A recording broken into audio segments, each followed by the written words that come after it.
thank you all for giving me some time this morning. It's a much bigger audience than we had last year, so it's really quite something. I'm going to ask my panel to come up while I do the introduction. For those of you who don't know Cogeco Pier 1, we are a company very proudly headquartered here in Toronto, but we're a global company, so we operate in EMEA, in the US and Latin America. I'm lucky enough to run Asia Pacific as well as Canada, which is why I was in Hong Kong and Taiwan last week. And while I was there, knowing I was moderating this panel today, I made sure that I took an Uber, a taxi. Obviously, I flew there. I took the train, and I took the harbor ferry just to get a sense of everything that was happening in Hong Kong transportation so that I could appropriately grill our panel today on what we're doing in Toronto. And as Jim said, I am obviously an avid user of transportation in my professional life, but also in my personal life. I'm actually originally from Belleville, so I've been in Toronto for 20 years. I don't know if that allows me to say I'm a Torontonian yet. Maybe you guys can... Another 5 years, Jim says.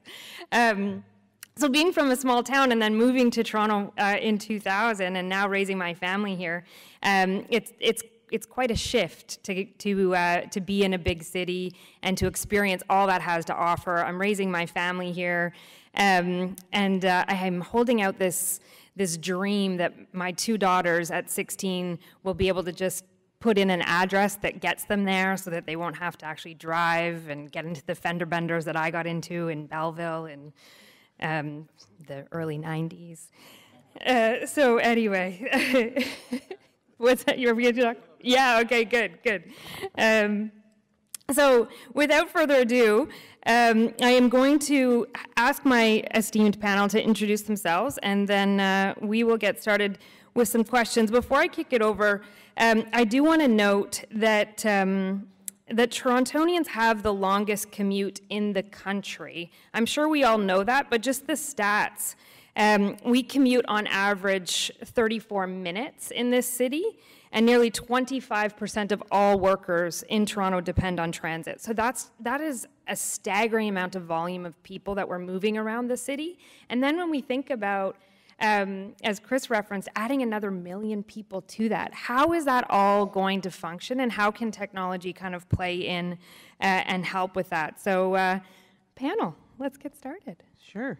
Good morning. My name is Barb Gray. I'm the General Manager of Transportation Services here at the City of Toronto, and I'm going to introduce some of my key staff, or let them introduce themselves. So I'm Lanyon. I manage the street furniture program in transportation, and I'm also the chair of our automated vehicles working group across the city. And hello, everyone. My name is Jesse Coleman, and I lead what's called the Big Data Innovation Team. So many buzzwords. Essentially, we're the center for data science and data analytics in our division.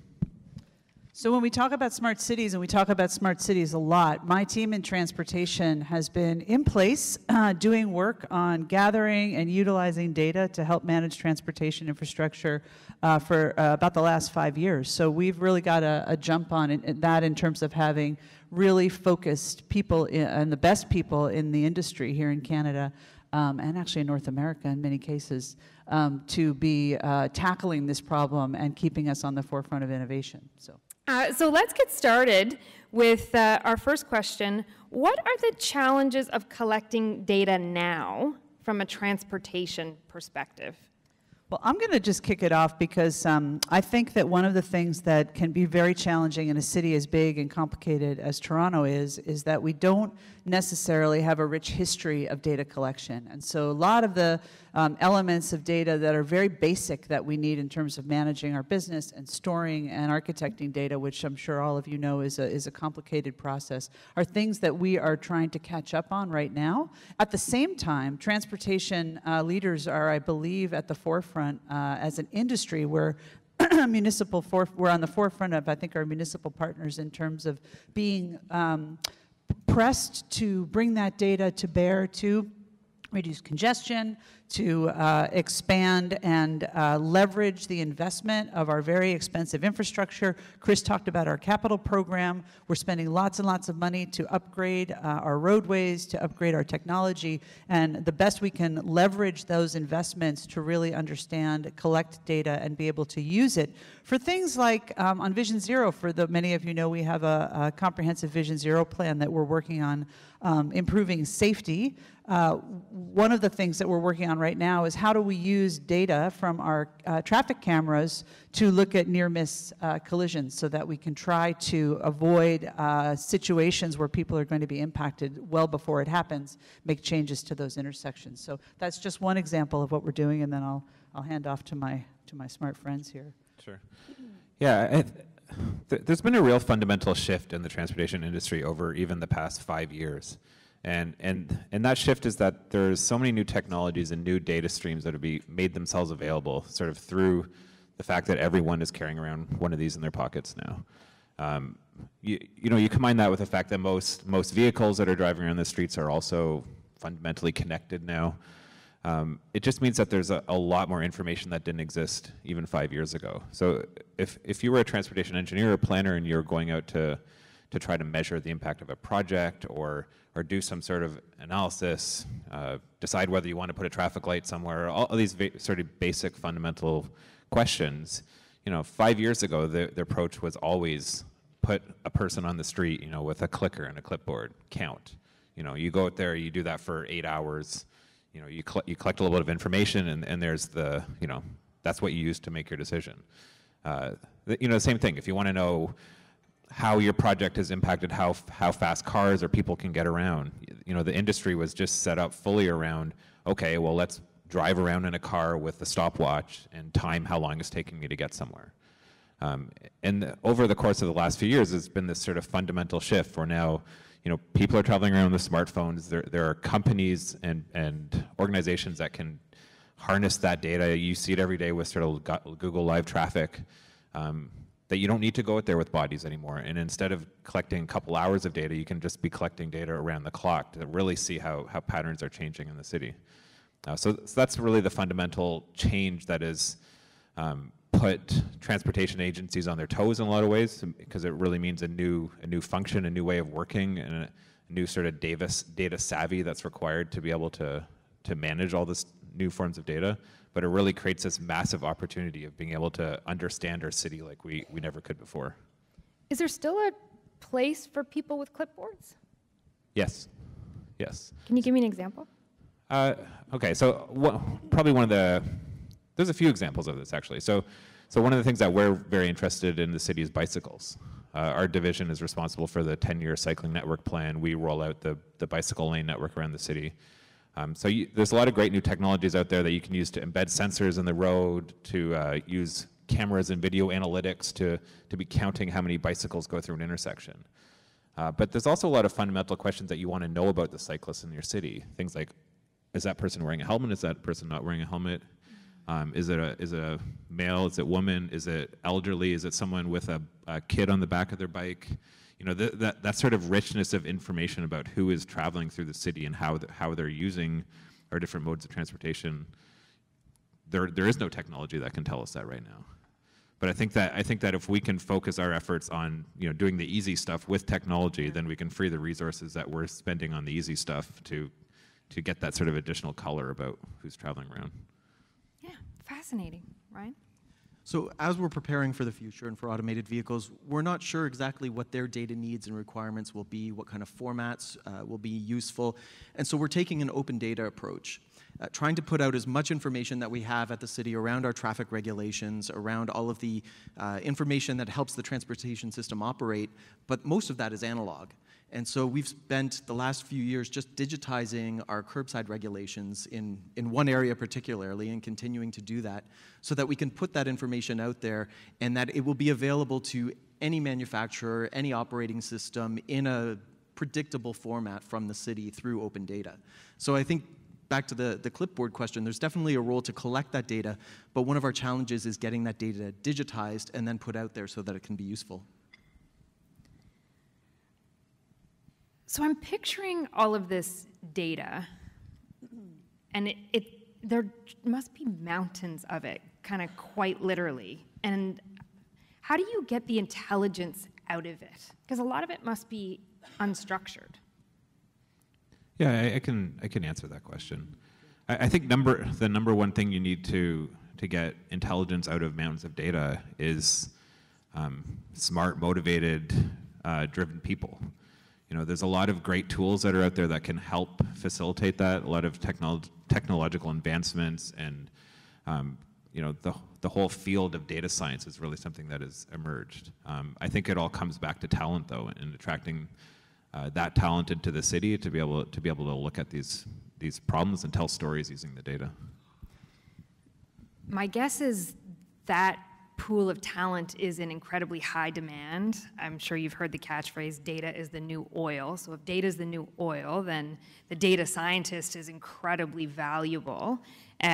Private companies are obviously able to, you know, throw money and equity and lots of stuff at them. So how does the city work to attract that talent and retain that talent for a resource that's that in demand? You know, it's interesting. I think we try a bunch of different things.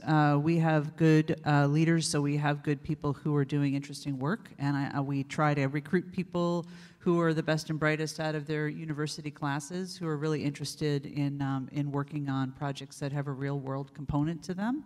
And then I think the other thing that I found, because we've recently partnered with Code for Canada to do some work with us, there's a lot of industry professionals who are very interested in doing some civic work and really are eager to take a break from their private industry. And you know, for us, if you're going to work with us for a year, a couple of years to help bring your expertise and help us solve an immediate challenge so that our team can be more efficient and effective, that's a great opportunity. So I think we look for partnerships, and we look to use sort of the best and brightest in industry when we can. We try to reach out to industry on specific projects. We just finished up a Vision Zero Data Challenge where we invited private sector to come in and help us, and other sectors too, nonprofit, et cetera, to come in and help look at our open data and do another look at how we can best utilize and leverage that to tell a better story. Yeah, just to echo that, my experience has been so far that, you know, we do have challenges when it comes to sort of being able to compete with the big tech companies, the big financial institutions for, you know, bringing in those same data science positions. Even fundamental things like we don't have a data scientist job class at the City of Toronto. Oh. So, you know, you have to sort of borrow different job classes to sort of fit that category, but maybe it's not quite as attractive on first look if you're just seeing a job posting. But the reality is that, especially in transportation, but this is echoed across all divisions in the city, whether it's IT, whether it's parks, whether it's solid waste. We have some of the most fascinating and interesting data sets that are out there. So in terms of, you know, a data scientist coming into this city and being able to make an impact, you know, most places don't have access to the sort of diversity of data and resources that we have here. So that is a huge attractor to people to come work here. And you sort of piece that together, the great data sets with the interesting challenges, and try to match that together with people, as Barbara said, who are civic minded. And then you can really bring some great people in. That makes a lot of sense. Can you each talk about your key wins, maybe one key win that has been born out of the data collection so far? Well, I'll talk about what we have out in beta right now. We've had a really great partnership with our IT partners in the city to revamp and refresh our Vision Zero website and data portal. Chris Murray talked about the importance of being able to have access to this information. So in addition to being able to gain knowledge from the data, we also want to make the results of that available easily to the public who are interested in having it. And so we completely revamped our Vision Zero website. We made it, we put it out there as a beta for the public to be able to take a look at and give us feedback on what was working and what wasn't. And so that was a great partnership with a lot of very rich data resources that previously were not nearly, I think, as clearly accessible to the public. I think in terms of automated vehicles, we're still experimenting and learning. So we've got an exercise right now to try and figure out when are automated vehicles actually going to be here. And so there's a lot of predictions. Well, we're looking actually to the wisdom of the crowd as one of the opportunities to help inform us when that might be. So if anybody's familiar with that theory, it's really the jelly bean in the jar guessing game, that you can get people guessing all sorts of different numbers around that, but when you take the median, you're usually pretty close to the truth.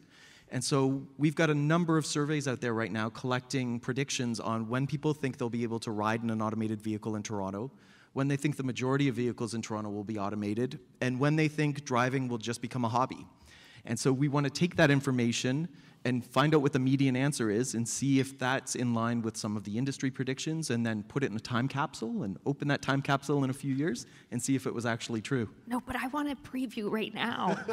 I don't want to wait a couple years till you open the time capsule. I've got 6.5 years left before my first daughter gets her license, so I need to know. Yeah, she may still need her license, but she might get an opportunity. Erik would say she could take the TTC. If he were here, that's what he would say. But Erik's not here to say that. Automated is he? subway control. No, Yeah. Erik's not here. But I do think, I'll of course let Jesse answer, but I do think that on automated vehicles and early levels of automated technology, even just side cameras and warning devices that help drivers recognize when they've crossed the line or when there's a barrier in front of them is really going to start to change fundamentally how drivers interact with people in the roadway, and that's going to have a huge benefit as more and more people have cars that are equipped with that technology. We're going to hopefully see an increase in safety from a user perspective, and we're starting to see some of that. Certainly, it doesn't alleviate the need for people to be vigilant and aware when they travel, but certainly that level of technology exists, and it's something you can purchase. So I advise that. Buy a new car, not a used one. That's my advice. I have that, but I have not seen an insurance break. So if there's anyone in the crowd that's looking at that, that would be, it might help with the adoption curve if there was an incentive.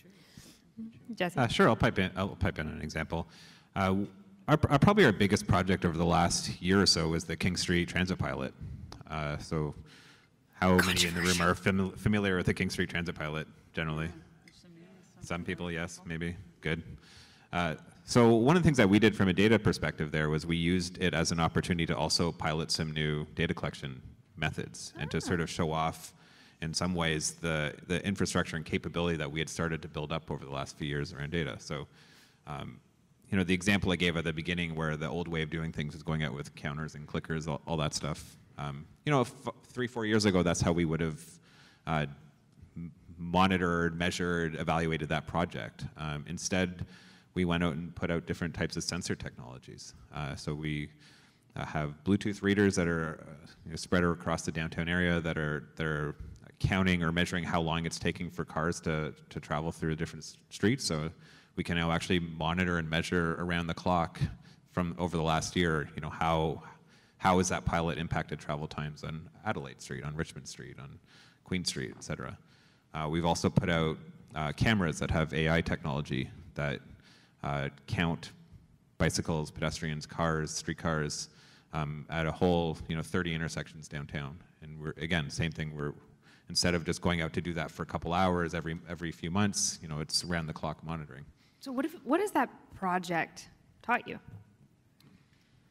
Well, it's taught us all sorts of things about if you change the travel. I mean, that we could actually monitor in real time, 24/7, the impacts of a project on a surrounding network to see if the grid actually can function to absorb the capacity. And as we're seeing now, because the numbers have been in terms of travel time increases, there's not really been a lot of travel time increase on the rest of the network. It's been plus or minus a minute thereabouts, with the exception of locations where we've had construction.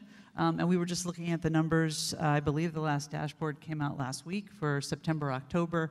And you definitely saw the impacts of construction on Adelaide. You definitely saw the impacts of construction on travel time on Jarvis. But the rest of the network was about the same. And I think, to your point earlier, when you're stuck in it, it doesn't make sense logically. So one of the challenges that I find is in communicating the story about King Street and the use of data to people who have been in a situation in a car where they've been waiting they can turn around and say, well, that's because of the change on King Street. The reality is the travel time, we actually have really good data. And it's not like, the data is the data, that we're collecting it from, from unbiased sources. So, but it's hard for people to wrap their brain around that because, as I like to say, we are sort of the people in transportation. You engage with us 2, 3, 4 times a day, and you're bound to not have a great trip every time. And so it can be very challenging when you have a terrible trip or you're really congested trying to get, let's say, from City Hall down to the Gardner, to think, okay, well, there really is not a problem here. There really is a problem. But in fact, we have congestion. There's issues that crop up. There's situations that we have to manage actively. And sort of back to the clicker on the clipboard, one of the things that we cannot replicate with technology is active traffic management. And so we launched this traffic warden or traffic agent program earlier in 2018, where we actually have officers who are helping to direct traffic at key congested intersections. And we've seen a huge increase in throughput at those intersections for vehicles and for pedestrians, almost a 92% increase. But you have to have a person who's playing traffic cop on the street in order to make sure that everybody is sort of minding their signal cycle. And the constituents need to know that that's actually what's happening and that's the positive output. Like, part of it must be, how do we get more of that good PR message out to the people of Toronto so they understand that's not a random activity. That's an activity to help the flow. Right. That's a real challenge for us, and I think our media partners have actually been really helpful. Sometimes they love us, sometimes they hate us, but they do get the message out there if we are able to frame it and give them the story. To really try to share information about those projects. And so that's one way we can do it. But, it's 2.8 million people in a city who travel every day, who get their news and information from lots of different sources. So we're always looking to tell a better story and to get information out more readily to people. So I'm going to switch gears a minute, because with all of this data coming from the people of Toronto, are there privacy concerns? And how are you guys addressing them in your areas? Yeah, there's huge privacy concerns. The two technologies that I just mentioned that we're using on King Street, the first one's Bluetooth readers, where we're passively reading the MAC addresses of devices as they move around the city. So you can make an argument of whether that is personal information or not, but whether it is or not, it's incumbent on us to make sure that we have designed in all of the privacy protections that are possible and required to fully de-anonymize whatever information we're collecting. So, you put in measures like you scramble or you encrypt, you hash those addresses as soon as they're detected. You mix up those scrambling algorithms every day, so you can't track the same device over multiple days. And once you put those measures in, then you do have sort of anonymous data that can't be tracked to any can't be tracked back to any individual. I think the other privacy issue in our field is we're relying a lot on video data collection. So there's a lot of cameras that are placed through the city, either for traffic monitoring or for data collection, for counting, for the Barbara mentioned near miss analysis, or looking at trying to identify places where collisions almost happened but didn't actually happen. So there's so much potential out of this technology, but the reality is that there's adding this sort of extra layer of surveillance on the population that's real. But the interesting thing is that in a lot of cases, or most cases really, we don't actually care about the video. We don't have a surveillance role in any of this. So we're looking for technologies that take that video and extract information from it, but then toss the video. We don't want it. We don't want to see it. We just want the intelligence that was pulled out of that video. So as much as possible where those technologies exist, that's where we're going to head with it. I think a big part of that is ensuring that you're designing with privacy in mind right from the start. And so as we develop new services and new data sources, we need to center privacy in the design of how we collect that information, how we handle that information, and what information we collect. And I think we're having a much broader conversation in Toronto right now around that with certain new interests and new projects that are being proposed. So I think that's a really key piece to think about what is it we really need, whose information is it, and how does that get transferred, and what is the applicable use of it. So we even have some internal processes like a privacy impact assessment to make sure that we're thinking about privacy before we start launching these initiatives. And what about the open data portal? How is that being used to get this data out there? I think we're just moving more and more to getting, every data set that we can up on the open data portal. It takes time and it takes effort at the staff level to corral these data sets and get them ready, but we have a strong commitment in our division to put up whatever we can. And who's using it? I think, those guys over there can answer that better. Oh, Merry Christmas. One of the biggest consumers of open data and transportation data, you can correct me if I'm wrong, but I'm pretty sure it's internal transportation staff. We're getting a thumbs up from internal transportation staff for those that can't see it. Which is kind of funny, but we have challenges in how us as staff actually get access and share a lot of the information that we collect, even within the different sort of silos within our division. So, probably, I don't know, half of the consumption of transportation open data sets is probably people within the transportation services division. Outside of that, we're trying to put data out in formats that's easily accessible to developers, transitioning to like strong API practices, and it's not just a spreadsheet. If you want to actually build something on top of a piece of open data, it needs to be in a machine readable form that others can use. And the other part is the devil's in the details on what you put out. It's all about the richness and the sort of level of disaggregation that's in your data. So you can put out traffic counts, but if you just average it out to this is the average count on this street over the last year, there's not a lot of value in that. But if you can put out traffic counts at like this was the count every minute for the last year, then that starts to be like, oh, that's a neat data set. Someone can do something with that. Okay, so I know you haven't given me a straight answer on when autonomous vehicles are coming, and I'm going to let that lie. But can you talk about how the city's getting ready? So we realized very early on that automated vehicles have the potential to impact a number of city services. It's not just a transportation issue. It's something that really impacts almost half, if not all, of the entire organization. So we formed a working group with 30 different divisions or departments inside and agencies of the city so that we can make sure we don't create unintended consequences on each other. And so the very first part was really increasing our internal learning, making sure we understand what automated vehicles are, what potential applications they have, roughly when they might be implemented, and try to put some boxes around that.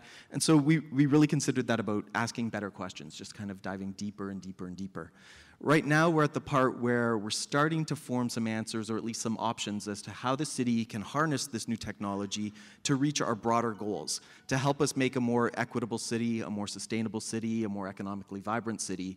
And so we're creating a tactical plan with all of those internal partners and external stakeholders, advocates in road safety, in the environmental movement, community service providers, and with industry. So we're trying to very much partner with everyone who's potentially impacted or has a role in bringing automated vehicle technology to implementation and to our city streets, so that we can all be working in the same direction to make sure it doesn't create those unintended consequences that the car did when it replaced the horse, right? We don't think anybody really created an automobile so that they could sit in a Tim Hortons queue on a road in the morning, right? That wasn't really the intention of the automobile. We want to make sure that when it becomes automated, that we don't create some new challenges that the city has to manage, that we try to, as best as we can, predict how these might play out and steer them in a way that it makes for a better city for all of us. So I've heard a lot this morning about IoT being used to monitor traffic patterns.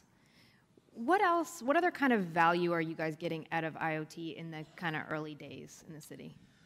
Well, we've been doing a fair number of pilots and testing out technology. One that we put in place earlier this year is a smart signal pilot that is using two different types of technology. One is infrared in the pavement, and the other is video detection to actually monitor and modify the signal time, the green time, depending on the cues. And so that kind of technology with a connected network of signals can really help to manage both corridor times, but also for areas where you have special events, where the queues can get quite significant and you have surge crowds and you can monitor them without having to go out and change the signal timing. So we're testing that technology. And where are you testing it? Do you really? I do want to know. Am I allowed to ask that? Shepherd and Young area, and what's the other one? I don't remember. Sorry. Maybe, I think it's out in the East End in Shepherd, like Yeah. Shepherd and Kennedy. I think there's a location on Shepherd and there's a location on Young, Okay. and they're North York area. And they're actively changing the signals now. Yeah, and it's interesting because some of the knock-on effects of that are that the signal looks different. So if you're a pedestrian, sometimes you don't get the same countdown pattern that you might normally get at a normal signal. So piloting this kind of technology is important because you just don't know what the knock-on effects are going to be that you have to be able to communicate to the public so that they can cross safely. So when we think that both of those technologies will be useful in various applications. And so part of the pilot is also to figure out where's the best way to apply those. And then the other thing I just wanted to mention before we run out of time is on the data side, transportation has really rich data sets, but as Chris mentioned, and I think also as Ryan mentioned, just in terms of equity, we have a lot of partners, and Eileen Devia is going to be here later from public health. Public health professionals don't do anything without measuring it, and so the data sets from public health are tremendous. And there is huge overlap in terms of the value of information that we get about who we're serving and how transportation, especially active and healthy transportation, can help minimize health impacts and improve outcomes for people who are health compromised. And so we are starting in this city to catch up, I think, with other jurisdictions who have had a real strong partnership with public health for quite some time on the data sharing side. What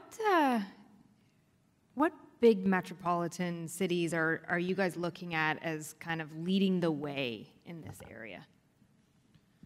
Well, certainly New York is doing great work. West Coast cities are doing great work. Yeah, to be honest, I think we're up there with most of them.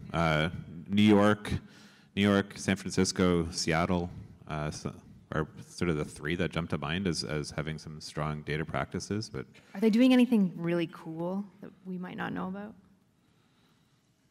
You know, I think the issue is they started a little bit earlier. I know I come from Seattle, and so that team had sort of engaged a little bit earlier on how to take that information and start to put it into standards. Because I think with transportation, the more you can get people doing things consistently the same way, then you really start to change the network to support it.